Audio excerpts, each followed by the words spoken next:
the channel, guys. Hope you're doing good. As a health and wellness coach, functional diagnostic nutritionist, and an author of Toxic Free Diet, one of my most favorite treats that I had to resist was the Reese's peanut butter cups.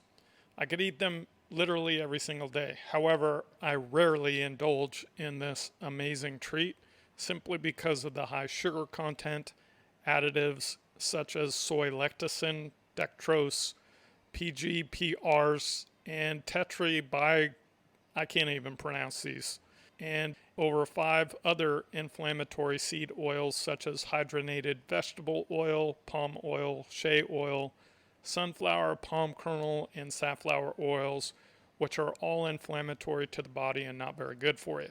So one night, as I was craving an after dinner treat, I thought, what if I can make a healthier alternative to my favorite treat? So in today's video, I'm going to share the 3 ingredients you can buy and make at home that tastes similar to a Reese's peanut butter cup with an added crunch and no extra additives for a fraction of the cost in under a minute that will satisfy your sweet tooth and be less harmful to your body.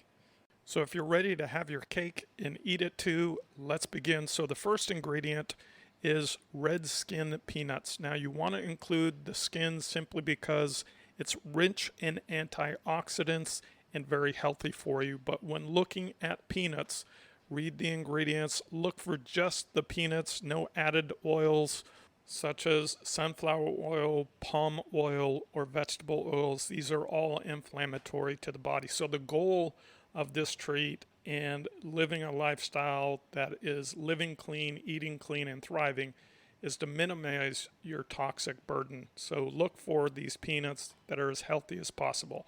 The next ingredient is dark chocolate chips.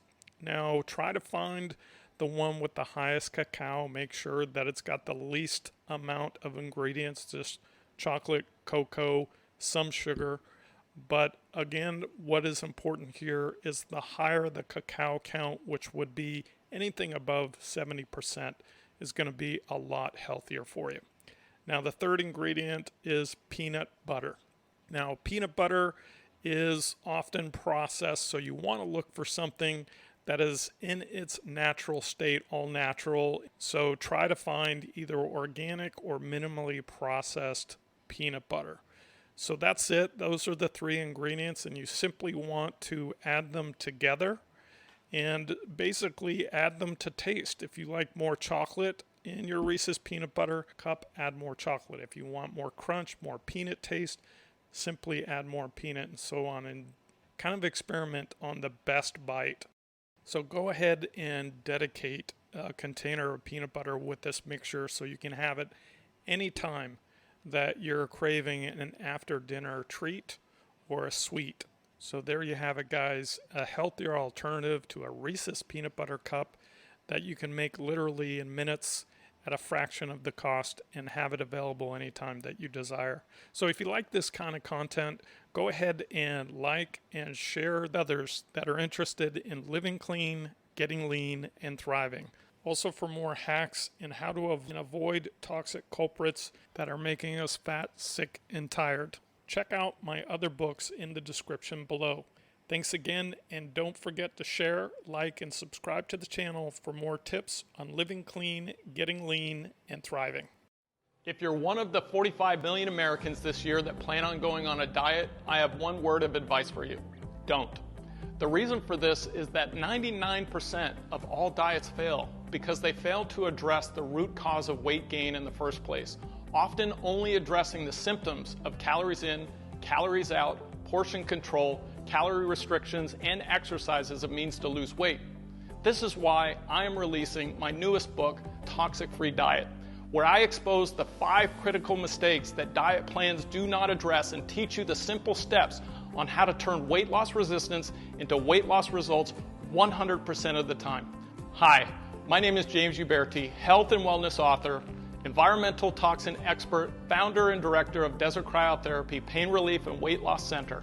Over the course of 42 months of researching why we get fat in the first place and why most diets fail, I uncover the critical role that chemicals play on fat storage. According to modest estimates, we are exposed to over 700,000 toxic chemicals every single day. In fact, the average female, before they even leave their bathroom, is exposed to and wears up to 500 different types of toxic chemicals, from her shampoos to hair care to eye makeup liner to foundation. All these toxic chemicals get absorbed into our skin and end up in our bodies. Now, our bodies are organic mechanisms, and essentially they do not know how to detoxify synthetic man-made chemicals. And so the best option, instead of keeping it around in your blood or in your organs, they absorb it into your fat cell. And I want you to think of a fat cell as a water balloon. They expand and contract based on the amount of foods that we eat, the type of foods that we eat, and the type of chemicals that we expose these fat cells to. You see, unless you address fat fertilizing foods and fat fertilizing chemicals, you'll never seem to lose weight. In my book, Toxic Free Diet, I uncover and I teach you how to reduce and remove and avoid fat fertilizing chemicals. I'm excited to release my newest book, and I know that you're going to love it. In fact, you're going to love the results, you're going to love looking great and feeling great, and you're going to love losing weight the easy way. My name is James Uberti. Live young, be well.